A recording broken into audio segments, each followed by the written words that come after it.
Hello friends, GK गुरु channel पर आप सभी का स्वागत है। आई होप आप सभी अच्छे होंगे। तो इंग्लिश की हमारी mix previous year questions 2000 plus question series की आज हमारी 5th क्लास है। तो इस सीरीज़ के माध्यम से हम अपने हरियाणा की और एसएससी लेवल की ऑल प्रीवियस ईयर क्वेश्चंस को कवर कर रहे हैं। तो चलिए आइए आज की क्लास को शुरू करते हैं।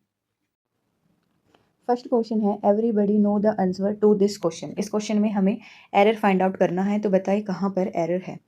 देखो भाई, सबसे पहले हमें इसमें नज़र आया एवरीबडी वर्ड। जब भी आपको सेंटेंस में एवरीबडी, एवरीवन, कभी एवरीबडी, एवरीवन या समबडी, ठीक है, समबडी, एनीबडी, ठीक है भाई, एनीबडी या नो बडी वर्ड दिख जाए या नो बडी वर्ड जो है वो दिख जाए तो ये हमेशा अपने साथ सिंगुलर वर्ब का यूज़ करते हैं। ठीक है, तो इनके साथ हमेशा जो है सिंगुलर वर्ब का यूज़ होगा। तो जब भी सेंटेंस में आपको everybody, everyone, somebody, anybody, nobody word दिख जाए तो इनके साथ हमेशा सिंगुलर वर्ब का यूज़ होगा।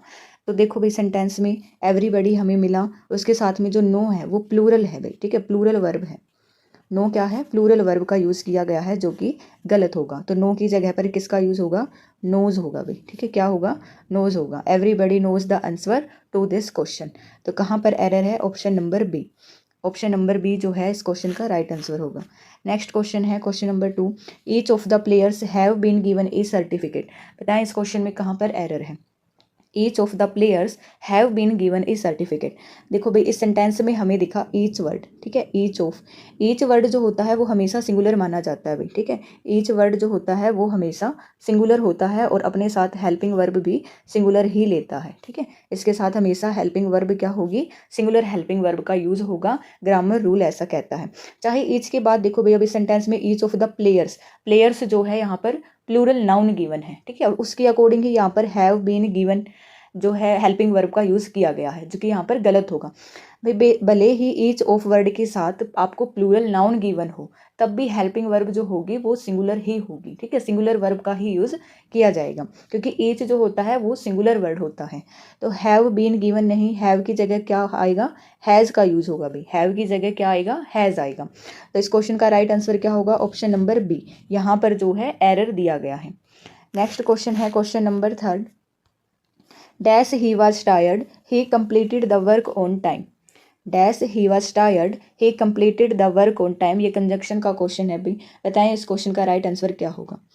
तो भाई, जब भी आपको सेंटेंस में दो वाक्य दिए गए हैं, जैसे यहाँ पर दो वाक्य दिए गए हैं और दो वाक्य आपस में विपरीत बन रहे हैं। ठीक है, यहाँ पर विपरीत बातें हो रही हैं दोनों सेंटेंस में। ठीक है, दोनों सेंटेंस में विपरीत बातें हो रही हैं, जैसे कि वह थका हुआ था फिर भी उसने समय पर काम पूरा किया। ठीक है, इसकी हिंदी क्या होगी? हालांकि वह थका हुआ था, क्या भाई, हालांकि वह थका हुआ था फिर भी उसने अपना काम पूरा किया। ठीक है, ही completed the work on time. उसने अपना फिर भी काम समय पर पूरा किया। तो हालांकि के लिए किसका यूज़ होगा? हमेशा ऑल दो का यूज़ होगा। तो ऑप्शन नंबर बी जो होगा इस क्वेश्चन का राइट आंसर होगा। ठीक है, जो होगा ऑल दो का मीनिंग क्या होता है? हालांकि या फिर यद्यपि। ठीक है, हालांकि या फिर यद्यपि। नेक्स्ट क्वेश्चन है question number 4, study hard dash you will not pass the examination. Study hard dash you will not pass the examination. बताएं क्वेश्चन नंबर 4 का राइट आंसर क्या होगा। देखो भाई, जब भी हमें सेंटेंस में एक तरफ इंपेरेटिव सेंटेंस दिया गया हो और दूसरी साइड हमें नेगेटिव सेंटेंस दिया गया हो, will not pass the exam, ये क्या है? नेगेटिव सेंटेंस है। ठीक है, मेहनत से पढ़ो नहीं तो परीक्षा पास नहीं करोगे। ठीक है, नहीं तो परीक्षा को पास नहीं कर पाओगे। Study hard dash you will not pass the examination. अगर एक तरफ आपको इम्पेरेटिव सेंटेंस दिया गया हो, ठीक है, इम्पेरेटिव सेंटेंस दिया गया हो और दूसरी तरफ आपको नेगेटिव सेंटेंस दिया गया हो, ठीक है, नेगेटिव सेंटेंस दिया गया हो, तो वहाँ पर हमेशा या तो और का यूज़ होगा। ठीक है, अगर ऑप्शन में और होगा तो और का यूज़ होगा। और का मीनिंग होता है नहीं तो। ठीक है, या फिर अदरवाइज का यूज़ होगा। किसका यूज़ होगा? अदरवाइज। अदरवाइज का मीनिंग भी क्या होता है? नहीं तो। ठीक है, study hard dash you will not pass the examination. मेहनत से पढ़ो नहीं तो परीक्षा पास नहीं कर पाओगे। तो यहाँ पर क्या होगा भी? ऑप्शन नंबर ए जो होगा इस क्वेश्चन का राइट आंसर होगा। अगर ऑप्शन में अदरवाइज गिवन नहीं होता, इसकी जगह और होता, तो और भी जो है हमारा राइट होता। नेक्स्ट क्वेश्चन है question number 5, she is proficient dash English, she is proficient dash English. बताओ भी इस क्वेश्चन का राइट आंसर क्या होगा। ये प्रीपोजिशन का क्वेश्चन है, भी बताओ इसका राइट आंसर क्या होगा। तो भाई जब भी आपको सेंटेंस में प्रोफिशिएंट वर्ड दिख जाए, जब भी आपको सेंटेंस में प्रोफिशिएंट वर्ड दिख जाए तो प्रोफिशिएंट हमेशा अपने साथ इन प्रीपोजिशन लेता है, ठीक है। इसके साथ हमेशा इन प्रीपोजिशन का यूज़ होगा, ठीक है। तो she is proficient in English, she is proficient in mathematics, ठीक है। तो ऐसे होता है भाई, इसका रूल है, ये ग्रामर रूल कहता है कि प्रोफिशिएंट वर्ड हमेशा अपने साथ इन प्रीपोजिशन का यूज़ करता है। तो ऑप्शन नंबर बी जो होगा इस क्वेश्चन का राइट आंसर होगा। नेक्स्ट क्वेश्चन है question number 6। The manager is responsible dash the loss, the manager is responsible dash the loss. बताएं भी इस क्वेश्चन का राइट आंसर क्या होगा। कि जब भी आपको सेंटेंस में रिस्पॉन्सिबल वर्ड दिख जाए, जब भी आपको सेंटेंस में रिस्पॉन्सिबल वर्ड दिख जाए तो रिस्पॉन्सिबल के साथ हमेशा फॉर का यूज़ होता है। फॉर का मीनिंग क्या होता है, के लिए, ठीक है, के लिए, ठीक है। The manager is responsible for the loss. इस क्वेश्चन का राइट आंसर क्या होगा, ऑप्शन नंबर ए, ठीक है। मैनेजर इस नुकसान के लिए जिम्मेदार है, मैनेजर इस नुकसान के लिए जिम्मेदार है। तो के लिए हम फॉर का यूज़ करते हैं, और जब भी सेंटेंस में आपको रिस्पॉन्सिबल वर्ड दिखे तो फॉर का ही यूज़ होगा।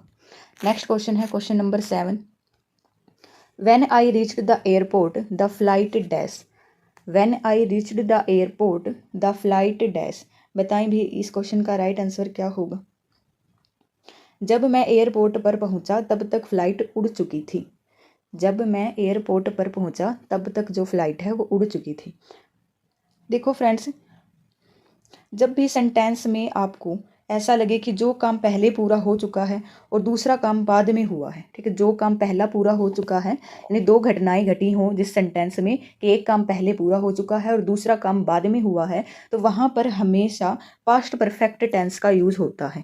किसका यूज़ होगा भाई, पास्ट परफेक्ट टेंस का यूज़ होता है, ठीक है। पास्ट परफेक्ट टेंस का यूज़ होता है, यानी कि हैड प्लस वर्ब की थर्ड फॉर्म का यूज़ होता है, ठीक है। जब भी आपको सेंटेंस में दो सेंटेंस दिए गए हों जिसमें एक जो सेंटेंस है, वो एक जो कार्य है वो पहले पूरा हो चुका हो और दूसरा काम बाद में हुआ हो, तो वहाँ पर हमेशा पास्ट परफेक्ट टेंस का यूज़ होगा। जैसे कि इस क्वेश्चन में दिया गया है, when I reached the airport, जब मैं एयरपोर्ट पर पहुँचा, एक कार्य हो गया। द फ्लाइट डैश, तब तक फ्लाइट जो है वो उड़ चुकी थी, दूसरा काम बाद में हुआ है। तो यहाँ पर हमेशा पास्ट परफेक्ट टेंस का यूज़ होगा। तो बताएं फिर इस क्वेश्चन का राइट आंसर क्या होगा। देखो यहाँ पर हैज़ है, ऑलरेडी टुक ऑफ, हैड तो है ही नहीं, गलत, वाज ऑलरेडी, ये भी गलत। ऑप्शन नंबर बी जो है इस क्वेश्चन का राइट आंसर होगा, हैड ऑलरेडी टेकन ऑफ, ठीक है। When I reached the airport the flight had already taken off. Option number B जो है इस क्वेश्चन का राइट आंसर होगा। नेक्स्ट क्वेश्चन है question number 8। This time tomorrow I dash to Delhi, this time tomorrow I dash to Delhi. बताएं भी इस question का राइट आंसर क्या होगा, क्वेश्चन नंबर 8। देखो भाई इस सेंटेंस में ना भविष्य के किसी निश्चित समय को दर्शाया गया है, ठीक है। टुमारो, दिस टाइम टुमारो, ठीक है। कल इसी समय मैं दिल्ली की यात्रा कर रहा हूँगा, कल इसी समय मैं दिल्ली की यात्रा कर रहा हूँगा। तो यानी कि भविष्य के निश्चित समय को यहाँ पर दिखाया गया है, ठीक है। तो जब भी ऐसा सेंटेंस आपको लगे कि भविष्य के किसी निश्चित टाइम पे जो है कार्य जारी है, तो वहाँ पर हमेशा फ्यूचर कॉन्टिन्यूअस टेंस का यूज़ होगा भाई, ठीक है। फ्यूचर कॉन्टिन्यूअस टेंस का यूज़ होगा, फ्यूचर कॉन्टिन्यूअस टेंस का यूज़ होगा। इसका फॉर्मूला क्या होता है, विल बी प्लस वर्ब की फर्स्ट फॉर्म के साथ ING, will be plus verb की फर्स्ट फॉर्म के साथ आईएनजी,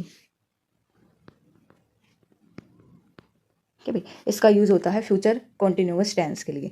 तो बताएं भाई इस क्वेश्चन का राइट आंसर क्या होगा, will be travelling. Option number C जो है इस क्वेश्चन का राइट आंसर होगा दिस। नेक्स्ट क्वेश्चन है क्वेश्चन नंबर 9। पैसिव वॉइस में चेंज करना है भाई, ठीक है। इसको पैसिव वॉइस में चेंज करना है। They are repairing the bridge, they are repairing the bridge. इसको पैसिव वॉइस में चेंज करो। देखो पैसिव वॉइस में जब भी हम एक्टिव से पैसिव में चेंज करते हैं तो एक मेथड यूज़ होता है, हमेशा उसको याद रखना। सबसे पहले हम ऑब्जेक्ट उठाते हैं, ठीक है भाई। देखो यहाँ लिख देते हैं, सबसे पहले ऑब्जेक्ट आएगा, उसके बाद हेल्पिंग वर्ब होगी, उसके बाद वर्ब की थर्ड फॉर्म का यूज़ होगा, फिर प्लस बाय और लास्ट में हमारा क्या आएगा, सब्जेक्ट आएगा। ठीक है, और एक्टिव से पैसिव में चेंज जब करते हैं टेंस कभी चेंज नहीं होता है। तो बताएं भी अब इस क्वेश्चन का राइट आंसर क्या होगा। देखो भाई, इसमें जो ऑब्जेक्ट है वो है द ब्रिज, तो द ब्रिज को हमने सबसे पहले लिखा, चारों में द ब्रिज गिवन है। उसके बाद हेल्पिंग वर्ब, देखो यहाँ पर जो टेंस है वो प्रेजेंट कॉन्टिन्यूअस टेंस का यूज़ किया गया है, आर रिपेयरिंग। ठीक है, आर रिपेयरिंग। तो जो है यहाँ पर अब पैसिव में जब चेंज करेंगे तो क्या हो जाएगा, द ब्रिज क्या है हमारा, सिंगुलर है, तो इज बीइंग, वर्ब की थर्ड फॉर्म रिपेयर्ड, बाय और फिर सब्जेक्ट, सब्जेक्ट क्या है, दे है, दे का ऑब्जेक्ट क्या बनेगा, देम। ठीक है भाई, देम। तो ऑप्शन नंबर बी जो है इस क्वेश्चन का राइट आंसर होगा। The bridge is being repaired by them, पुल की मरम्मत उनके द्वारा की जा रही है, पुल की मरम्मत उनके द्वारा की जा रही है। आई होप आप सबको समझ आया होगा। नेक्स्ट क्वेश्चन है क्वेश्चन नंबर 10, हमें डायरेक्ट गिवन है, इसको हमें इनडायरेक्ट में चेंज करना है भी। बताओ इस क्वेश्चन का राइट आंसर क्या होगा। The teacher said to the students inverted commas do not waste your time. बताएं भी इस क्वेश्चन का राइट आंसर क्या होगा क्वेश्चन नंबर 10 का। देखो भी, जब भी हमें सेंटेंस में इम्पेरेटिव दिया गया हो, इम्पेरेटिव में, इम्पेरेटिव सेंटेंस कौन से होते हैं, जिसमें कोई एडवाइस दी गई हो, कोई ऑर्डर दिया गया हो, ठीक है, कोई रिक्वेस्ट की गई हो, तो वहाँ पर हमेशा सेड टू की जगह पर क्या यूज़ होगा, या तो एडवाइज्ड का यूज़ करेंगे, या ऑर्डर्ड का यूज़ करेंगे, या फिर रिक्वेस्टेड का यूज़ करेंगे। तब हमें इसमें दिखा the teacher said to the students, teacher जो है वो स्टूडेंट्स को बोल रही है do not waste your time, अपना जो समय है वो बर्बाद मत करो। तो टीचर क्या कर रही है, स्टूडेंट्स को एडवाइस दे रही है, तो यहाँ पर सेड टू की जगह हम क्या यूज़ करेंगे, एडवाइस्ड यूज़ करेंगे। अब देखो भी कौन से ऑप्शन में एडवाइस्ड यूज़ किया गया है, तो ऑप्शन नंबर ए में एडवाइस्ड यूज़ किया गया है, ऑप्शन नंबर बी में टोल्ड यूज़ किया गया है, ये गलत हो गया, ऑप्शन नंबर सी में सेड डैट यूज़ किया गया है, गलत है, ऑप्शन नंबर डी में ऑर्डर्ड यूज़ किया गया है, ये भी गलत है। ठीक है, टीचर यहाँ पर एडवाइस देने का काम कर रही है, the teacher advised the student. और जब भी सेंटेंस डायरेक्ट में हमें जो है नेगेटिव इम्पेरेटिव मिले, यानी कि नो टू से शुरू, नोट वाला मिले, नेगेटिव इम्पेरेटिव मिले, यानी कि नोट है यहाँ पे यूज़ किया गया, do not waste your time, तो नेगेटिव इम्पेरेटिव हो गया है। तो जब भी हम इसको इनडायरेक्ट में चेंज करते हैं तो नोट टू का यूज़ करेंगे भाई, क्या होगा, नोट टू का यूज़ करेंगे। The advice the students not to waste your जो है वो चेंज हो जाएगा ऑब्जेक्ट के अकॉर्डिंग। ऑब्जेक्ट क्या है यहाँ पर, स्टूडेंट्स, और स्टूडेंट्स के लिए हम क्या लगाएंगे, देयर। ठीक है, देयर टाइम। तो ऑप्शन नंबर ए जो होगा इस क्वेश्चन का राइट आंसर है, the teacher advised the students not to waste their time, शिक्षक ने विद्यार्थियों को अपना समय बर्बाद न करने की सलाह दी है। ठीक है, नेक्स्ट क्वेश्चन है क्वेश्चन नंबर 11, आर्टिकल फिल करना है इसमें भाई। बताएं इस क्वेश्चन का राइट आंसर क्या होगा। She can play dash violin very well, she can play dash violin very well. बताएं भाई इस क्वेश्चन का राइट आंसर क्या होगा। ऑप्शन नंबर सी जो है इस क्वेश्चन का राइट आंसर है द। जब भी आपको आर्टिकल्स में कोई भी म्यूजिकल इंस्ट्रूमेंट मिले, कोई भी म्यूजिकल इंस्ट्रूमेंट का नाम मिले, जैसे वोलिन, गिटार, ठीक है, ऐसे कुछ नाम मिले, तो उनके साथ हमेशा द का यूज़ होता है। ठीक है, द का यूज़ होता है। नेक्स्ट क्वेश्चन है question number 12, the president addressed dash nation last night.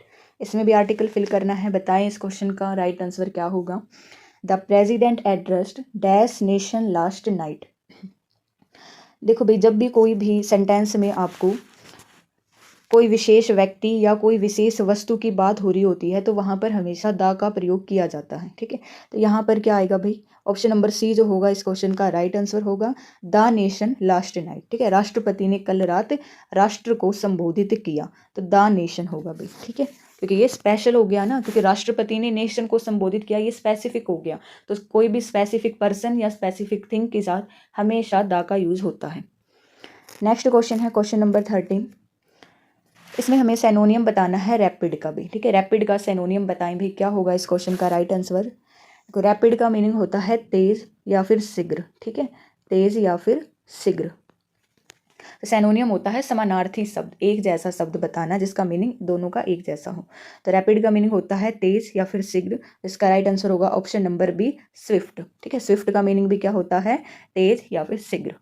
Next question है क्वेश्चन नंबर 14, इसमें भी हमें सैनोनियम बताना है भाई। तो बताएं क्या होगा इसका सैनोनियम, रिलैक्टेंट का। ठीक है, रिलैक्टेंट का सैनोनियम बताएं क्या होगा। रिलैक्टेंट का मीनिंग क्या होता है भाई, तो इसका मीनिंग होता है इनुत्सुक, अनिच्छुक। ठीक है, कोई कार्य या कुछ भी करने के लिए इच्छा न होना। ठीक है, इच्छा न होना, अनिच्छुक होता है भी। ठीक है, रिलैक्टेंट का मीनिंग क्या होता है, अनिच्छुक।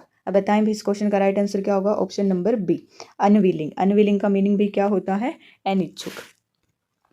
नेक्स्ट क्वेश्चन है क्वेश्चन नंबर 15। एंटोनियम बताना भी एंशिएंट का, ठीक है। एंटोनियम होते हैं विलोम शब्द। एंशिएंट का एंटोनियम बताएं क्या होगा भी। तो एंशिएंट का एंटोनियम होगा, एंशिएंट का मतलब क्या होता है, प्राचीन। क्या होता है, प्राचीन होता है। तब इसका विलोम हमें बताना है। इस क्वेश्चन का राइट आंसर होगा ऑप्शन नंबर डी, मॉडर्न। क्या होता है, मॉडर्न। मॉडर्न का मतलब क्या होता है, आधुनिक, ठीक है, आधुनिक। नेक्स्ट क्वेश्चन है क्वेश्चन नंबर 16। एंटोनियम बताना है एक्सपैंड का भी। एक्सपैंड का एंटोनियम बताएं क्या होगा। एक्सपैंड का मीनिंग क्या होता है, फैलाना या फिर, देखो, फैलाना या फिर बढ़ाना, फैलाना या फिर बढ़ाना, ठीक है। फैलाना या फिर बढ़ाना एक्सपैंड का मीनिंग होता है। तब इसका एंटोनियम बताएं क्या होगा। ऑप्शन नंबर सी जो होगा इस क्वेश्चन का राइट आंसर होगा, कॉन्ट्रैक्ट। कॉन्ट्रैक्ट का मीनिंग क्या होता है, सिकोड़ना। कॉन्ट्रैक्ट का मीनिंग क्या होता है, सिकोड़ना, सिकोड़ना या फिर छोटा करना, ठीक है। तो एक्सपैंड का एंटोनियम क्या होगा, कॉन्ट्रैक्ट। नेक्स्ट क्वेश्चन है क्वेश्चन नंबर 17। इसमें हमें ईडियम बताना है, ठीक है। ईडियम बताना है spill the beans. Spill the beans का ईडियम बताएं क्या होगा। स्पिल द बीन्स का मतलब क्या होता है, राज खोल देना, ठीक है। राज खोल देना या कोई गुप्त बात को बता देना, ठीक है, राज खोल देना। बताएं इस क्वेश्चन का राइट आंसर क्या होगा। Option number B, reveal a secret, ठीक है, reveal a secret. Spill the beans का ईडियम क्या होगा, रिवील ए सीक्रेट, राज खोल देना या किसी की गुप्त बात को बता देना। क्वेश्चन नंबर 18 है, इसमें हमें ईडियम बताना है। बताएं bite off more than you can chew. इसका ईडियम क्या होगा, bite off more than you can chew. बताएं भाई इसका मीनिंग क्या होता है। इसका मीनिंग होता है अपनी क्षमता से अधिक काम अपने ऊपर ले लेना, ठीक है। इतनी व्यक्ति की क्षमता नहीं है, उससे ज़्यादा उसने अपना कार्य का जो भार है वो अपने ऊपर ले लिया, ठीक है। अपनी क्षमता से अधिक काम अपने ऊपर ले लेना। तो बताइए भाई इसका क्या आंसर होगा। ऑप्शन नंबर बी जो होगा इसका राइट आंसर होगा, take on more work than you can handle. Take on more work than you can handle, ठीक है, अपनी क्षमता से अधिक काम अपने ऊपर ले लेना। नेक्स्ट क्वेश्चन नंबर 19 है, वन वर्ड सब्सटीट्यूशन बताना है भाई इसमें। A person who compiles and edits a dictionary is called. A person who compiles and edits a dictionary is called, ठीक है। उस व्यक्ति को क्या कहा जाता है जो डिक्शनरी यानी कि शब्दकोश को तैयार करता है। जो डिक्शनरी मतलब शब्दकोश को तैयार करता है उसे क्या कहा जाता है। तो इसका राइट आंसर होगा ऑप्शन नंबर बी, लेक्सिकोग्राफर। क्या कहते हैं भाई उसको, लेक्सिकोग्राफर कहते हैं, यानी कि शब्दकोश को तैयार करने वाला, डिक्शनरी को तैयार करने वाला लेक्सिकोग्राफर कहलाता है। नेक्स्ट है question number 20। A person who speaks many languages is called. A person who speaks many languages is called. इसमें भी हमें वन वर्ड सब्सटीट्यूशन बताना है अभी। बताएं इस क्वेश्चन का राइट आंसर क्या होगा। उस व्यक्ति को क्या कहा जाता है जो कई भाषाएं बोल सकता है या समझ सकता है, ठीक है। उस व्यक्ति को, उस पर्सन को हम क्या कहेंगे जो कई भाषाएं बोल सकता है या समझ सकता है। तो इस क्वेश्चन का राइट आंसर होगा ऑप्शन नंबर सी, पॉलीग्लोट। क्या कहेंगे भाई उसको, पॉलीग्लोट कहा जाता है, यानी कि बहुभाषी व्यक्ति। क्या कहते हैं भाई इसको, बहुभाषी व्यक्ति, जो बहुत भाषाओं को जानता है या समझ सकता है। तो आज की क्लास का हमारा लास्ट क्वेश्चन था। नेक्स्ट क्वेश्चन जो है ये आप सभी के लिए होमवर्क है भाई। इसका जो आंसर है आप सभी कमेंट बॉक्स में देना। इसका आंसर आप सभी कमेंट बॉक्स में देंगे। आई होप आप सबको आज की क्लास अच्छी लगी होगी। Thanks for watching this video.